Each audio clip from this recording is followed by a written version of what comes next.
All right, so this is the most requested video I had in the past couple of days. We're going to see if the Tacoma police officer who drove through a crowd was justified.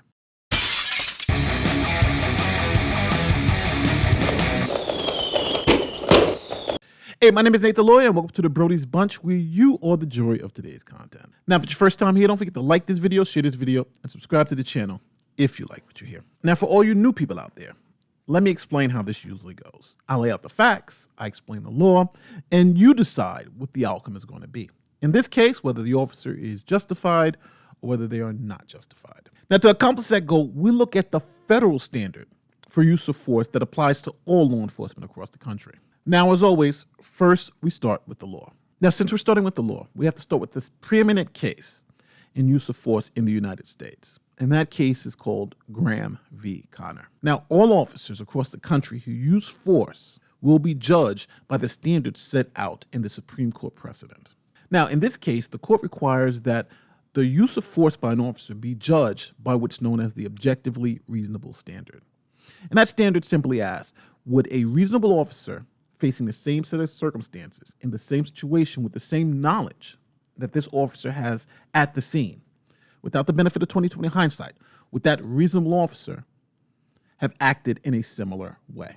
Now, as members of the jury, how would you determine what a reasonable officer would do in the same or similar circumstances? Well, you look at a couple of things. First, you look at the officer's training and departmental policy, which we'll look at today. And the Supreme Court in Graham v. Connor gave us 3 factors that will help us evaluate whether a reasonable officer would have taken this type of action. So those 3 factors are: what was the nature of the call for service? Was this a cat stuck in a tree? Was this an armed bank robbery in progress? The call for service is going to be important in judging whether officers were justified in using force. The next factor the court has us consider was whether the suspect was resisting arrest. If the suspect was resisting arrest, that also plays into whether officers are going to use force or not. Were the suspects obeying verbal commands? Did the police give verbal commands? And last but not least, was the suspect a serious threat to the officers or members of the community? So now we understand the constitutional requirements for use of force. But also, reasonable officers follow their departmental policy. So now we have to look at the Tacoma Police Department's departmental policy on use of force to determine if this officer use of force was appropriate at this particular time. Now, before we get to Tacoma's policy on use of force, first I want to make sure we all understand. This officer driving through a crowd of people is a use of deadly physical force. Now, the Tacoma police chief has already made a statement acknowledging that driving a car through a crowd of people at this high rate of speed is a use of deadly physical force. Here's a statement. I am concerned that our department is experiencing another use of deadly force incident. I send my thoughts to anyone who was injured in tonight's event and am committed to our department's full cooperation in an independent investigation. So here, we're not talking about any just use of force. We're talking about a use of deadly physical force. So let's see what the Tacoma policy says about the use of deadly physical force. Tacoma Police Department Professional Standard, we're going to be looking at page 9 of 12. Under Principles of Deadly Force Application, second sentence, during the performance of their duties, and as a last resort, officers may apply deadly force when confronted with an imminent danger of death or serious bodily harm to protect themselves and others.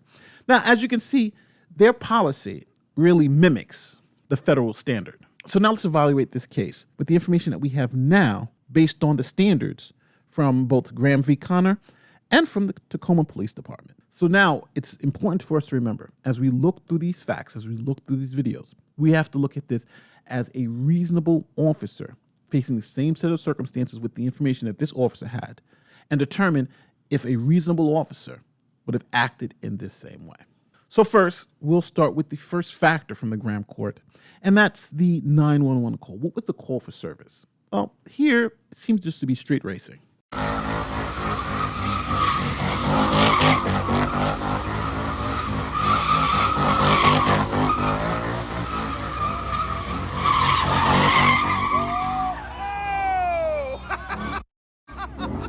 Well, here, this is not a protest or anything like that. This is a street racing event in which people are enjoying themselves, something like the Fast and the Furious movies. So now, in judging this factor, you have to determine whether this call for service would lead a police officer to believe that use of force is going to be more likely or less likely.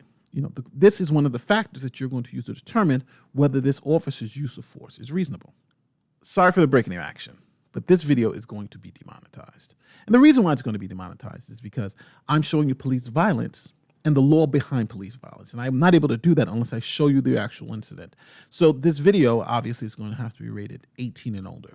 So if you like this type of breakdown, you like to be informed in this way, and you like the best legal coverage of these police incidents using both the policy and the law to determine whether these police incidents are justified or not, consider subscribing to the channel, hitting the applause button, doing all those great YouTube things to help me continue to bring you this type of content without having to rely on AdSense. Because if I have to rely on AdSense to bring you this type of content, then it's just not going to happen. Thanks again for watching, and back to the video. Let's now evaluate the next factor, whether the suspects are resisting arrest.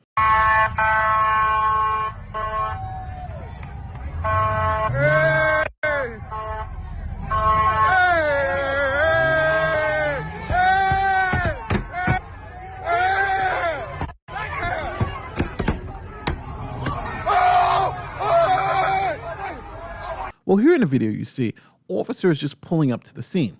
People have surrounded the car and started hitting the car. Now, I just want to make it very clear. The glass on the car doesn't seem to be broken. The car doesn't seem to be damaged at all. You do have a large crowd of people around banging on the car door. Police haven't given verbal commands. You can't hear any verbal commands from any of the video. So right now, we don't really have any resisting arrest, it seems like, but you do have maybe some light aggression toward the officer in this particular vehicle. Now, as we balance this second factor, does this lead you to believe that the officer is more justified in using force based on this factor, or less likely to use force based on this factor? And now we have to evaluate the last factor from the Graham court, which is the serious threat factor. Now, one thing about this factor is that we are not talking about any particular use of force. We're talking about the use of deadly physical force. So if the officer is going to use deadly physical force, there has to be an imminent threat to both the officer or somebody in the community for an officer to be justified in using deadly physical force. That's the Tacoma police policy, and that is the law in the United States. So now we have to look at the situation and see, was this officer an imminent threat of either serious bodily injury or death themselves?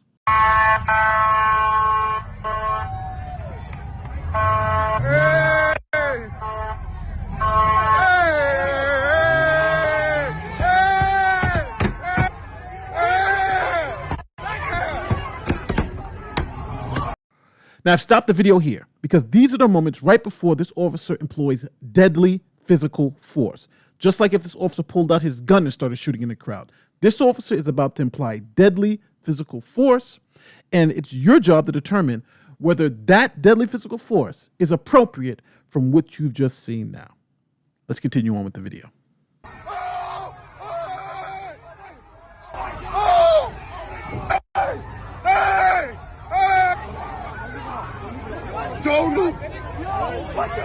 What the fuck? So now I want to make sure we understand two things. Number one, it's very early in the investigation. There may be some more facts that come out that change our evaluation. Somebody in there could have had a gun. Somebody could have shot through the car, something like that, to cause the officer to have real fear for his life. But with the facts that we have now, we don't have any of that. What we do have is a crowd around an officer's car and an officer backing up first and then going at a high rate of speed through a crowd, running over a couple of people. Oh, fuck is that?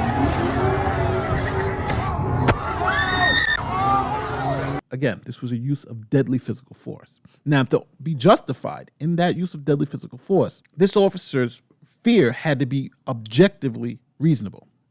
So it doesn't matter if the officer himself says, I was so afraid I just did what I did. That officer's going to jail if that's the case.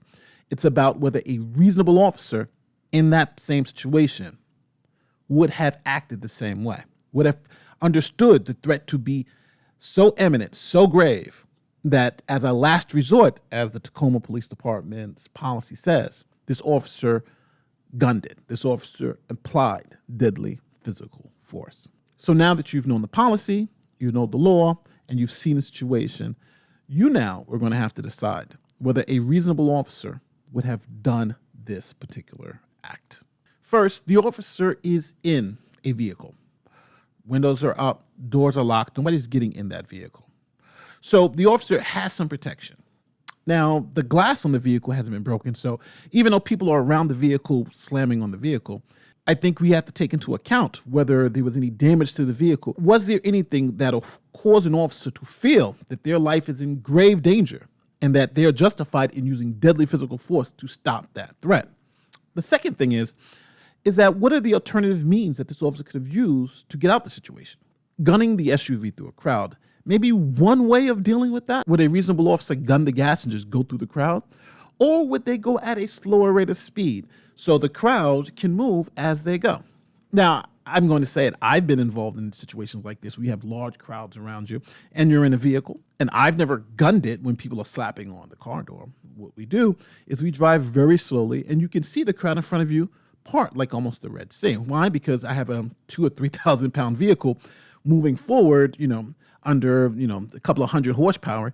And the people in front of us, they can't stop the car. But if you move slow enough, they'll move out of the way. So I think in evaluating this case, you have to also evaluate whether this officer had reasonable alternatives than just doing this. Because again, this has to be a last resort based on the law. So at the end of the day, tell me how you came out. Do you believe this officer is justified based on the law and the policy? Or do you think this officer is not justified? Now, remember, facts may change. We may find out something different. We may find something different about this crowd, this officer, or anything. And if that does, we have to also be able to change our mind about the outcome as new facts become available. And that's why I usually don't like doing these videos too early in an event, because as more facts come out, then our minds can change based on whether this event was justified or not. But at the end of the day, the decision is yours to determine whether you believe this was an officer's last resort or whether this was not.